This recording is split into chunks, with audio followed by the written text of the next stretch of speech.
Hello, how are you? So, today's video, it's all about mortgages and the child maintenance service and some of the things we need to be aware of, okay?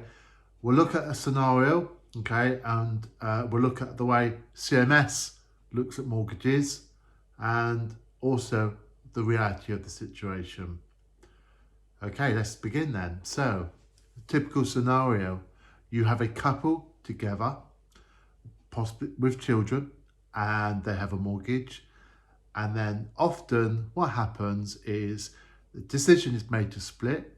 So normally, in the majority of cases, there's no statistics for this, but let's be honest, I think we all know, the majority of cases, the child often stays with the mother and often the father moves out. There are good intentions between the families, okay, between the relevant parties, and then over time that relationship breaks down. Suddenly the kids want to see less of the father for whatever reason. I'll leave that up to your imagination. Father has to, in fact, let's not say father, let's just say parent of care or non-resident parent. So the non-resident parent moves out and they have to obviously fund the cost of living somewhere. Some cases, partners do agree that they split the cost. So you end up with a scenario where whoever stays in the house and whoever moves out, the cost of that is shared, which is probably one way of doing it. It just obviously depends upon the couples. I've heard of examples where people get divorced and one person lives with the children in the family house, and then when they swap over, it's not the children that move, it's actually the parents, which is probably a good idea. So the parents take in turns living at the separate address, but the children live in the family home. And so and that's just the way it works, okay? Then of course what happens at some point, the CMS become involved. Could be in the early stages, maybe on day one the person moves out, it could be 3-6 months later.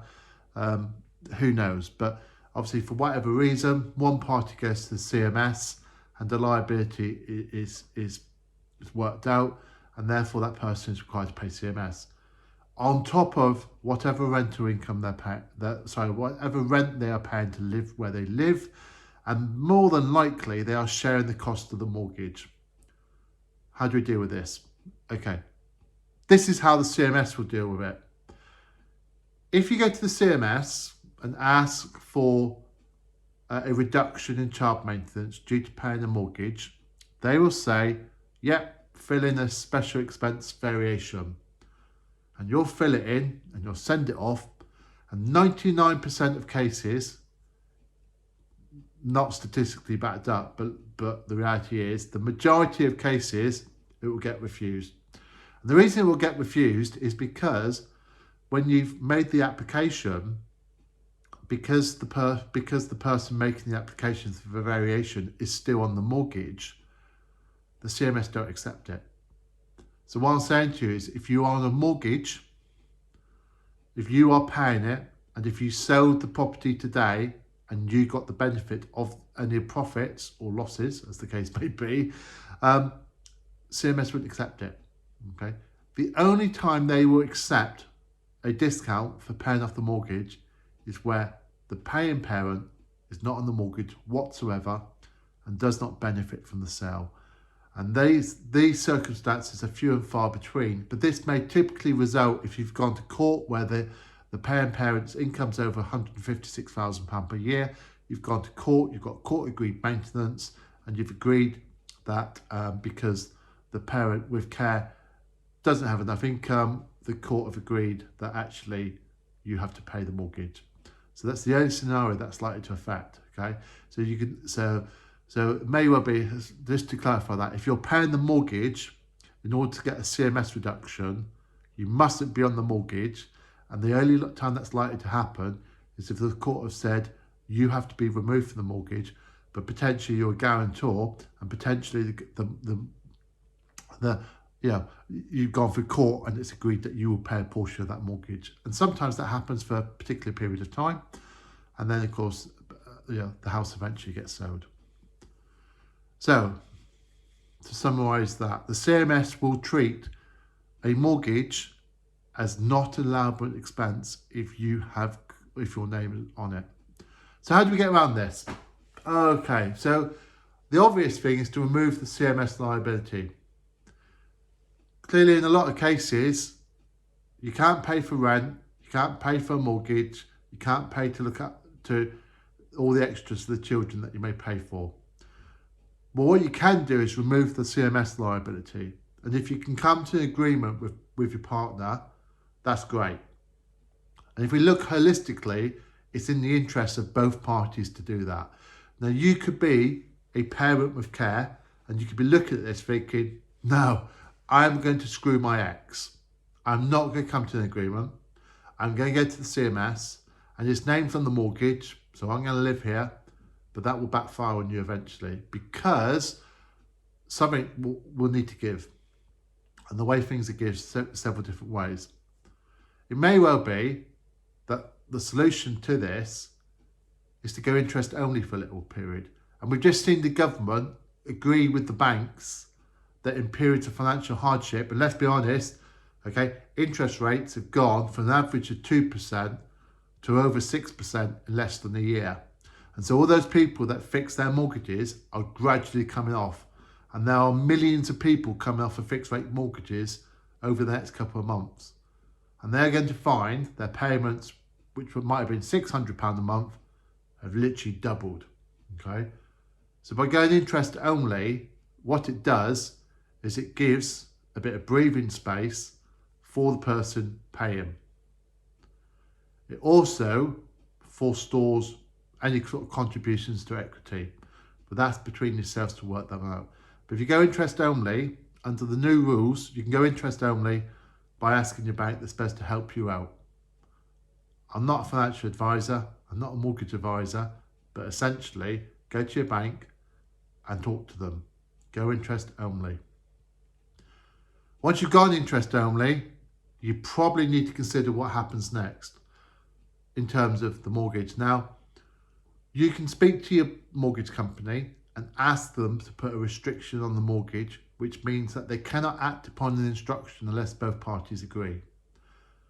This can be good and this can be bad. My own experience is when this happened, when the deal came to an end and I wanted to renew it, it became a problem.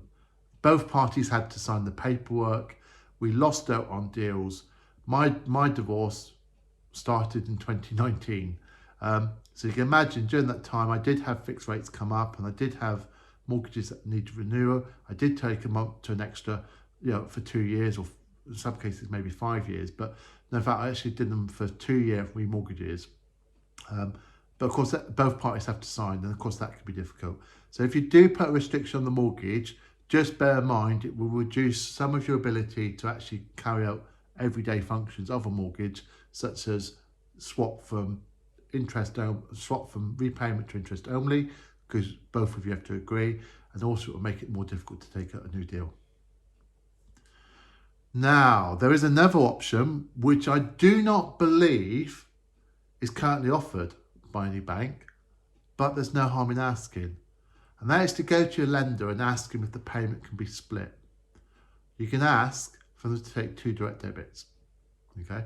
Or you can ask to pay by standing order, and maybe both parties pay a certain amount.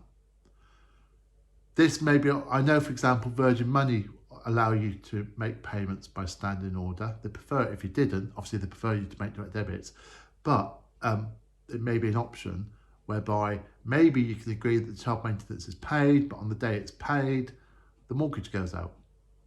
That's working together, and that's got to be a good thing.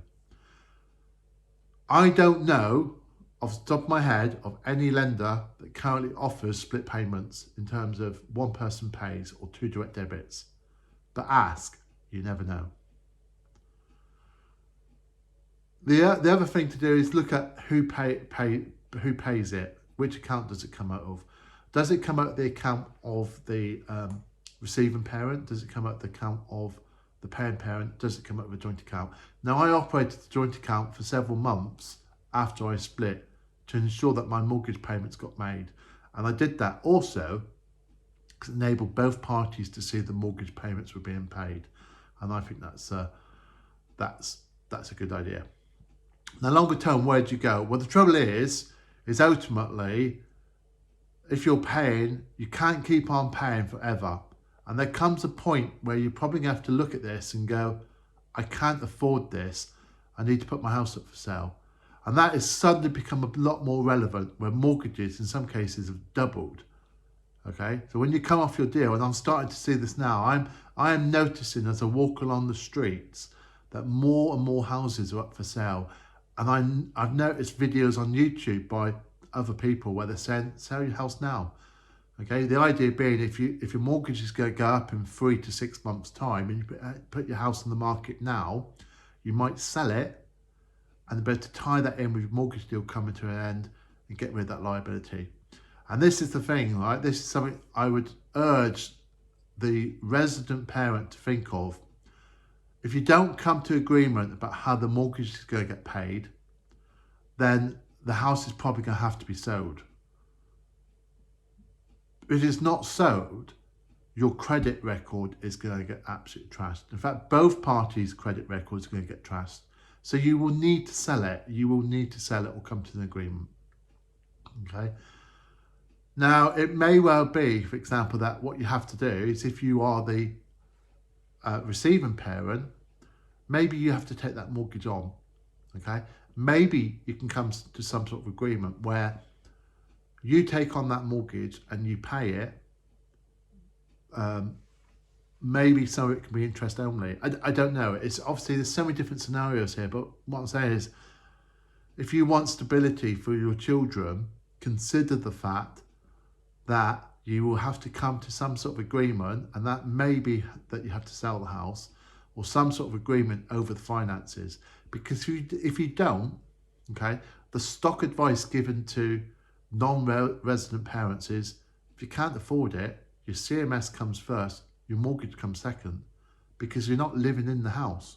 So you might as well go through that process of trashing your credit record and getting the house repossessed, because then you don't have to pay for it. And that's what non-resident parents are told, because it's the only way often. So consider as best as you can of some sort of resolution. Okay. In terms of getting a mortgage, some lenders will accept child maintenance payments as proof of income. I say some lenders, not all lenders. Likewise, if you are the non-resident parent, most of them, I should imagine, if not all of them, take child maintenance payments into account when it comes to affordability.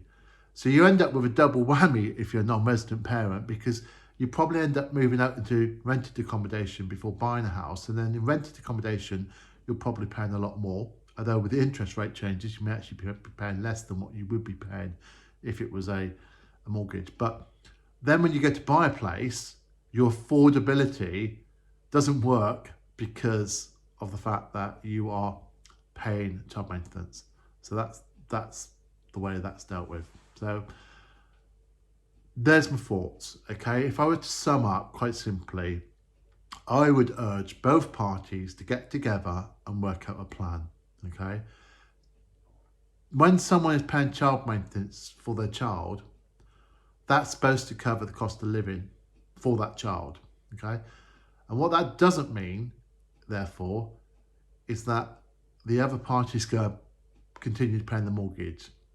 So you need to think about this, and you need to come to an agreement, because ultimately the advice is the house will need to be sold, the children will have to move, okay? Both parties will split up. It will cause a lot of stress. It won't be good. So come to an agreement. When you first split up on day one, what I suggest you do is go interest only and then work to a plan, okay?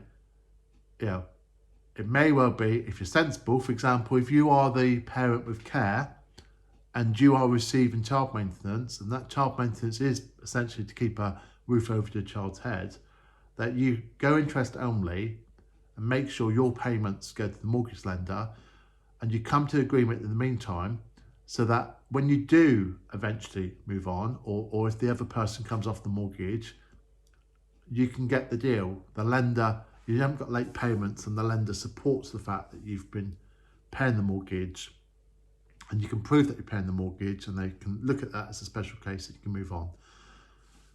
So I think that's probably all I'm going to say, is that this is a common scenario. Often you split up, you can't afford to pay mortgages, you can't afford to pay CMS, you can't afford to pay rent at the same time. Something has to give. Typically, the only way around this is by selling the house unless you work together.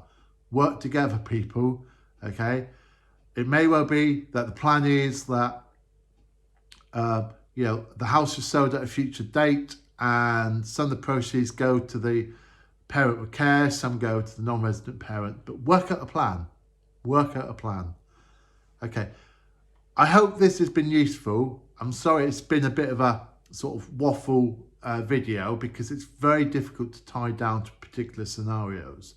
The thing is, the CMS won't take your mortgage payments into account if you're on there, and obviously that causes problems, and each individual circumstance is different, but work together, that's all I'll say. Okay, so hopefully this video has been some use. The important thing is there is a comment section below, so if you've got a question about your circumstance, obviously you can put a comment there, and based on what you tell me, I might be able to tell you stuff. I do. Alexa's having a word there. Oh my God, I probably just got her talking now. But yeah, put your comments below. And if you put your comments below, I will try and respond to them as quickly as I can. But I really, really, really urge you to work together. It's in both your interests to make sure that your credit record's preserved, the mortgage is paid, the house isn't repossessed. If that means you have to sell it, I'm afraid that means you have to sell it. Don't forget to like and subscribe. Obviously, there are other videos that I produce, so maybe have a look at those videos and see if there's a video that's of interest to you. And as always, if you've got any questions, put them in the comments below. You have a good day, have a good weekend, have a good week. Hopefully you'll have security going forward. Hopefully this gives you some idea of how CMS will deal with stuff, and hopefully you'll come to some sort of resolution, and that will benefit all of you. Okay, thank you very much. Have a good day. Bye-bye. See you later.